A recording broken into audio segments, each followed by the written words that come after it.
तमन लगते जातिवाद अब बढ़त जात धीरे धीरे इंडस्ट्री में? नहीं, ऐसे नहीं। कि जातिवाद की चर्चा करके कोई आदमी अपन आप हिट करना चाहते? अभी तक तो जाति, मैं वीडियो क्रेमर बनाए कि अभी तक जो इंडस्ट्री में तो जातिवाद नहीं रही। हाँ।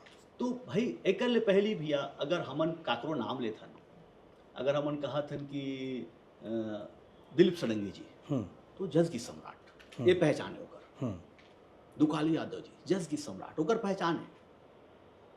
तो अब एक पहचान अब इसने बदली क्या कि यार वह सतनामी है, वह महाराज है, वह सेन है, वह ताम्रकार है, वह नागेश है, वह ताम्रकार है। का छत्तीसगढ़ी कलाकार के पहचान होकर सरनेम से हुई कि कलाकार के पहचान होकर जाति सरनेम से कब से होना चालू होगी?